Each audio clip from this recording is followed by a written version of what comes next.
నమస్తే. Welcome to public news organisation. రాజ్యాంగ తీర్మానం ప్రకారము సామ్యవాదము అనేటటువంటిది తన ఆలోచనా విధానము, ఆర్థిక విధానం అని చెప్పేసి దాని ప్రకారము పంచవర్ష ప్రణాళికల ద్వారా దేశాభివృద్ధి అనేటటువంటి దాన్ని ముందుకు తీసుకుపోవడం జరిగింది.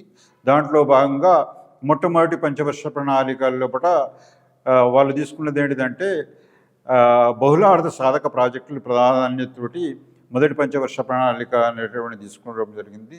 దాంట్లో భాగంగా దేశం లోపల Bhakra Nangal project, Hirakud project, Damodar valley project, అదేవిధంగా మన ఉభయ రాష్ట్రాల అంశంకి వస్తే ఏంటంటే నాగార్జున సాగర్ కానీ, శ్రీరామ్ సాగర్ కానీ ఆ క్రమంలోనే వచ్చినటువంటి అంశాలు.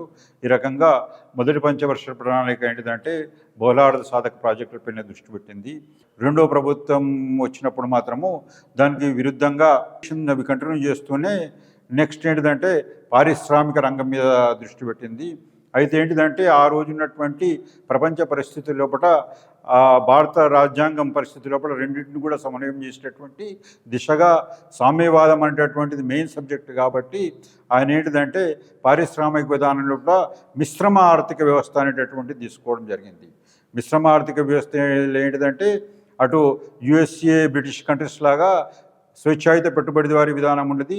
అదేవిధంగా యుఎస్ఎస్ఆర్, చైనా లాగా మొత్తము ప్రభుత్వ రంగంలోనే ఉండకుండా మిశ్రమ ఆర్థిక వ్యవస్థ ఏర్పాటు చేసి పారిశ్రామిక రంగాన్ని 3 కేటగిరీలాగా విభజించడం జరిగింది.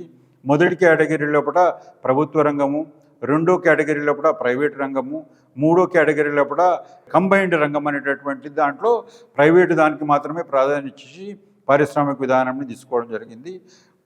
మొదటి షెడ్యూల్ ఏ ప్రకారము ప్రభుత్వ రంగంలో ఉన్నటువంటి ఇవేవైతున్నాయో దాన్ని 17 కేటగిరీస్గా తీసుకోవడం జరిగింది. అందులో ఏంటిదంటే రక్షణ, విమానాలు, రైల్వేలు, అణుధార్మిక శక్తి, ఇటువంటి వాటిని భారీ పరిశ్రమలన్నింటినీ కూడా ఫస్ట్ కేటగిరీగా తీసుకొచ్చి ఈ నవరత్నాలు ఏవైతే ఏర్పడ్డాయో దాని కేటగరైజేషన్లో భాగంగానే ఏర్పడడం జరిగింది. అయితే నెక్స్ట్ ఏంటిదంటే కొన్ని రంగాలను మాత్రము ఏది ప్రైవేట్ రంగంలో ఇచ్చిండ్రు దాని నెంబర్ 12 ఉంది.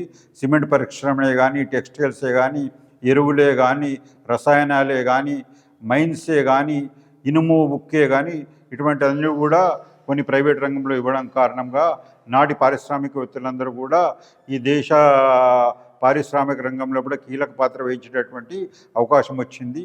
ఈ రెండింటినీ కానటువంటి దాంట్లో కూడా మళ్ళీ ప్రైవేట్కి అవకాశం ఇచ్చిండ్రు.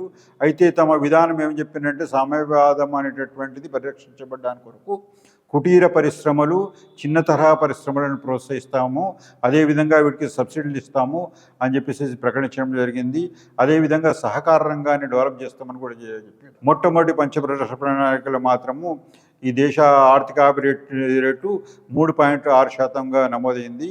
రెండో పంచవర్ష ప్రణాళికలో మాత్రము అనుకున్న ప్రోగ్రెస్ కొంత మందగిచ్చి 4.1% ఆర్థికాభివృద్ధిగా స్థిరీకరించబడింది.